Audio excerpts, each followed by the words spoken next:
इसका question number 4 विलोपन प्रतिस्थापन विधि से और विलोपन विधि से, दोनों से ही मैं आपको ये वाला एक क्वेश्चन है ना उसको सॉल्व करके बताऊंगी। इससे पहले हमने दोनों विधियां अलग अलग से पढ़ी, अब एक साथ हम उसको पढ़ते हैं। तो प्रतिस्थापन विधि से मैं ये वाले समीकरण को हल करना आपको सिखाऊंगी आज।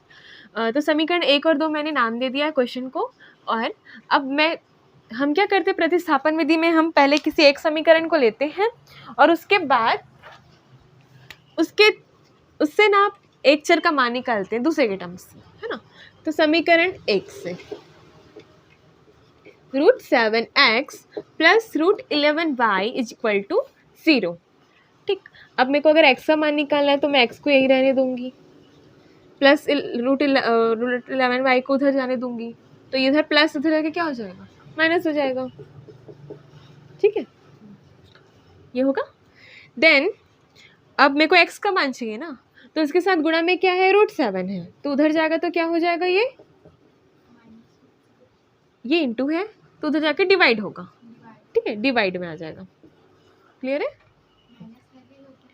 माइनस इसका ये गया तो ये माइनस हुआ, ये माइनस में नहीं जाएगा क्योंकि ये प्लस में है ना, प्लस में है, और ये इसके साथ मेन मल्टीप्लाई में, तो मल्टीप्लाई का डिवाइड होता है। अगर ये यहाँ प्लस होता तो उधर जाके माइनस हो जाता। ठीक है, ऐसा है। तो ये मल्टीप्लाई उधर जाके डिवाइड हुआ, ये प्लस था तो उधर जाके माइनस हुआ, इस टाइप का। तो अब हमको मिल गई यहाँ से x की वैल्यू जो कि है y के टर्म्स में। ठीक है, अब हम क्या करेंगे, समीकरण 2 में अगर आपने 1 से निकाला तो 2 में रखना है मान, 2 से निकाला है तो 1 में रखोगे, उसी में नहीं रखना है। ठीक है ना, ये प्रॉब्लम है। तो x की वैल्यू मिल गई। अब हम समीकरण 1 से निकाले थे ना, इसलिए हम किस में रखेंगे, समीकरण 2 में रखेंगे। आप रिवर्स भी कर सकते हो, है ना। समीकरण 2 में x का मान रखने पर, ठीक है, तो समीकरण 2 कहाँ है आपका, ये वाला। तो √3x minus √5y is equal to 0। √3 x की वैल्यू क्या है आपकी, minus √11 upon √7y minus √5y is equal to 0। अब हमको y में मिल गया पूरा इक्वेशन। अब हम इसको सॉल्व करेंगे, ऊपर ऊपर मल्टीप्लाई होगा तो 11 का मल्टीप्लाई 3 होगा, क्योंकि दोनों ही रूट में है तो हम अंदर की संख्या से अंदर की संख्या को मल्टीप्लाई कर सकते हैं। तो हम करते हैं मल्टीप्लाई, 11 का मल्टीप्लाई होगा 3 से, यहाँ पे आ जाएगा माइनस, है ना, माइनस सामने रहेगा ये आपका √33y, और नीचे में आपका √7 है, minus √5y is equal to 0। ठीक, अब देखो हमको क्या आपस में दोनों को जोड़ना है या घटाना है, जो भी है, तो उसके लिए हमारा हर भी समान होना चाहिए, नीचे का नंबर समान होना चाहिए, या कुछ नहीं मतलब 1 है। ठीक है, तो मेरे को क्या लाना है, नीचे में √7 चाहिए, तो मैं इस यहाँ पर है ना, इसके ऊपर और नीचे में √7 का क्या कर दूंगी, गुणा और भाग कर दूंगी, क्योंकि ऊपर नीचे बस चाहिए, लेकिन मैं ऊपर नीचे करूंगी तो वो कट के 1 हो जाएगा, जिससे इसके मान में कोई भी परिवर्तन नहीं आएगा। तो हम ये करेंगे, तो मैं कर देती हूँ मल्टीप्लाई, पहले मैं क्वेश्चन ही लिख लेती हूँ।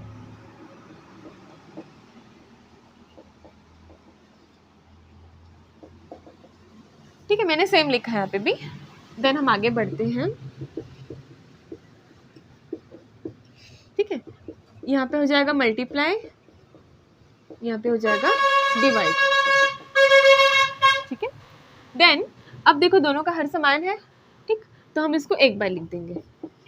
ठीक है, और यहाँ पे √33, यहाँ देखो 7 पंचे 35 हो जाएगा। यहाँ पे भी आपका y चल रहा है ना, y को चलाना है, y यहाँ पे, ठीक, इक्वल टू 0। ठीक है, अब यहाँ पे भी आप देखो घटेगा नहीं, तो आप सेम कंडीशन कर सकते, क्योंकि आपको y चाहिए ना, तो y को सेपरेट तो करना ही पड़ेगा। घट जाता तो हमारा सेपरेट हो जाता, तो हम क्या करेंगे, दोनों में y कॉमन है ना, तो y कॉमन ले लेंगे। ठीक है, और यहाँ सबसे पहले ये डिवाइड में जो है उसको उधर भेज सकते हैं हम लोग, इसको फ्री कर सकते हैं ना, y को फ्री करना है, सबसे पहले ये फ्री हो सकता है, तो हटा देते इसको। ये डिवाइड में है √7, उधर जाएगा तो किस में हो जाएगा, मल्टीप्लाई में हो जाएगा।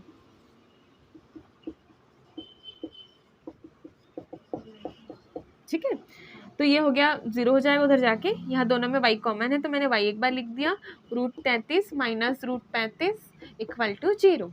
ठीक है, तो आपका क्या हो जाएगा, y बराबर 0। ठीक है, आपका ये बटे में जाएगा ना, ये पूरा ये गुणा में है, तो उधर जाके क्या हो जाएगा, डिवाइड। ठीक है, ये ऐसा आ जाएगा, तो ये डिवाइड में है, तो अब 0 से डिवाइड होगा इसका तो 0 ही तो आएगा, तो y की वैल्यू हमको मिल गई 0। हमको x की वैल्यू चाहिए तो हम डायरेक्ट इसमें मान रख सकते हैं, ठीक है, तो हम इसी में मान रख सकते हैं डायरेक्ट। तो x की वैल्यू है ना, इसको हम इक्वेशन 3 दे देते हैं। समीकरण 3 में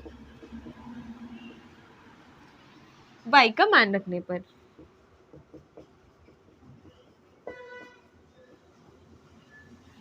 ठीक है, तो x की वैल्यू √11/√7 इंटू y है ना,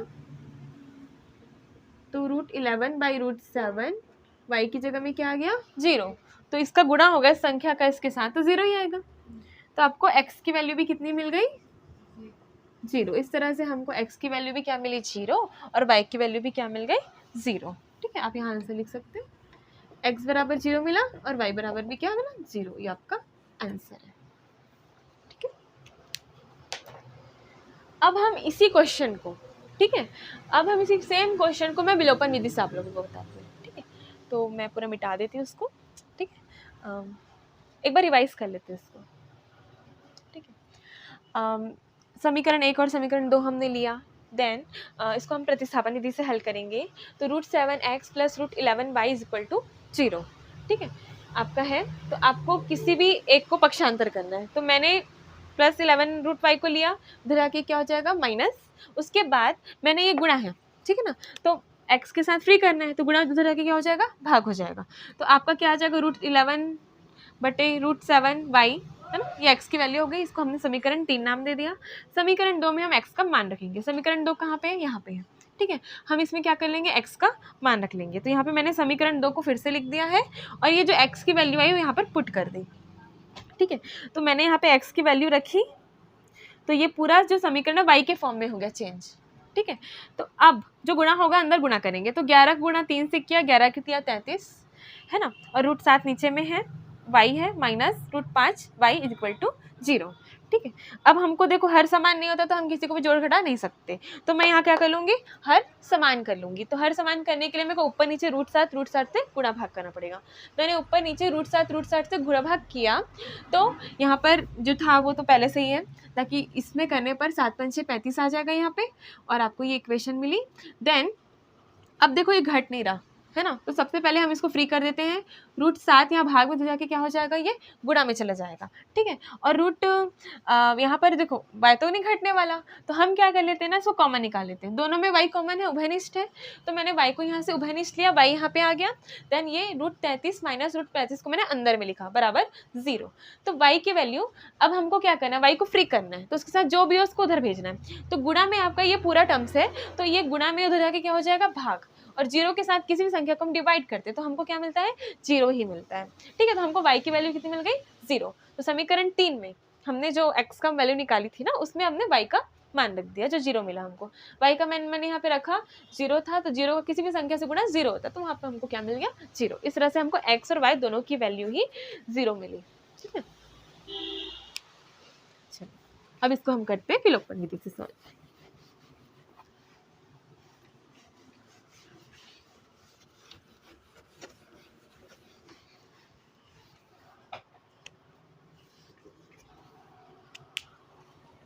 देखो ठीक है,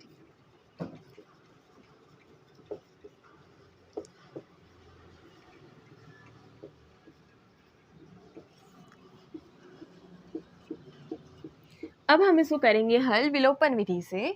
तो इसके लिए हमको क्या करना पड़ता है विलोपन विधि में, है ना, हमको इक्वल करना होता है ये नंबर्स को, या तो इस नंबर को इक्वल करो इन दोनों को, या तो इन दोनों को इक्वल करो, जो भी आपके चर के साथ है, कोई एक चर इक्वल करना है ताकि हम उसको विलोपित कर सकें, ठीक है।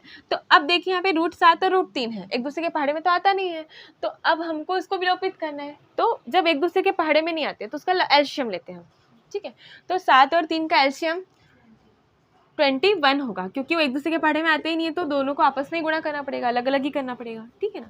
तो इसका एलशियम कितना हो जाएगा 21, तो मेरे को यहाँ पे भी 21 लाना है और यहाँ पे भी 21 लाना है, ठीक है। तो यहाँ पर 21 लाना है, तो मतलब अपोजिट से गुणा होगा, 7 है तो 3 से गुणा होगा, 3 है तो 7 से गुणा होगा। इसका मतलब समीकरण 1 में, और चूंकि ये रूट में है तो रूट वाला ही लेना पड़ेगा, क्योंकि नॉर्मल नंबर लूंगी तो गुणा नहीं होगा अंदर, ठीक है। तो मैंने ले लिया समीकरण 1 में √3 से व समीकरण 2 में किससे गुणा किया मैंने? √7 से। मैं डायरेक्ट लिख देती हूँ गुणा करके घटाने पर, क्योंकि हम लोग इक्वल करके घटाएंगे तो ही वैल्यू विलोपित होगी, है ना। तो मैं डायरेक्ट लिख देती हूँ। अब समीकरण 1 को मैं गुणा करती हूँ पूरे समीकरण को √3 से। तो √3 का गुणा होगा √7 से, तो अंदर अंदर गुणा होगा, है ना। 7 और 3 21, तो √21x प्लस 11 और 3 33 आ जाएगा। 33y is equal to 0। ये हो गया, है ना, आपका समीकरण मतलब बन गया। देन सेकेंड, इसको कितने से करना पड़ेगा? √7 से करना पड़ेगा दोनों पक्षों में। यहाँ पे भी करेंगे तो क्योंकि √3 का 0 से गुणा होगा तो 0 ही आएगा, इसलिए मैंने नहीं लिखा कुछ भी। √7 का गुणा 3 से, यहाँ 21 आ जाएगा, यहाँ माइनस है 5 7 7 5 6 35, ठीक है, इक्वल टू 0। अब हम घटाएंगे क्योंकि मैंने लिख दिया है, गुणा करके घटाते हैं। इक्वल हो गया ना, अब घटा देंगे। यहाँ प्लस है या माइनस होगा, या माइनस है या प्लस होगा, और यहाँ प्लस है तो यहाँ पे क्या हो जाएगा? माइनस। ठीक। ये समान संख्या है और विपरीत चिन्ह है तो कैंसिल हो जाएगा, पूरा 0 हो जाएगा, तो कैंसिल कर देते हैं हम इसको। ये प्लस है, ये भी प्लस है, मतलब जुड़ना है, ठीक है। लेकिन ये क्या है? वर्गमूल है। तो वर्गमूल मैंने जैसे बताया कि समान वर्गमूल ही जुड़ते हैं, और उसमें भी वर्गमूल को हम x की तरह जोड़ते हैं। 2x और 3x जुड़ते हैं ना, तो x को एक बार लिखते हैं और नंबर को ऐसे लिखते हैं। वैसे ही 2 √2 और 3 √2 जुड़ जाएंगे। √2 को एक बार लिखेंगे, 2 3 5 ऐसे लिख देंगे। इस टाइप का होता है काम, इसमें चरों के जैसा काम होता है इसमें। तो इसमें अंदर के नंबर्स नहीं जुड़ पाएंगे, तो हम क्या करेंगे? इसको नहीं जुड़ पाएंगे तो लिख देंगे ऐसे ही।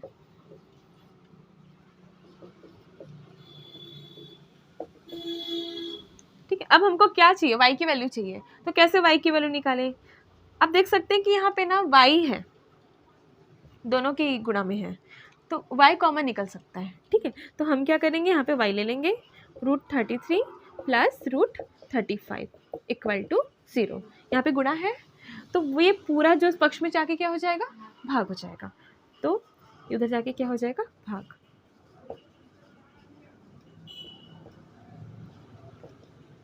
जीरो किसी भी संख्या से भाग होता है तो आंसर कितना आता है? 0 ही आता है। तो y की वैल्यू हमको क्या मिल गई? ठीक है, क्या मिल गई? 0। ठीक। अब हमको क्या करना है? x की वैल्यू चाहिए। तो किसी भी एक समीकरण में मान रखोगे तो आपको x की वैल्यू मिल जाएगी। तो मैं इक्वेशन 1 में ही रख लेती हूँ। समीकरण 1 से मतलब y का वैल्यू रखेंगे तो x का मिलेगा। समीकरण 1 में y का मान रखने पर समीकरण 1 आपका है √7x plus √11y is equal to 0। y की वैल्यू है 0, तो मैं यहाँ रखूँगी 0। √11 multiply by 0 is equal to 0।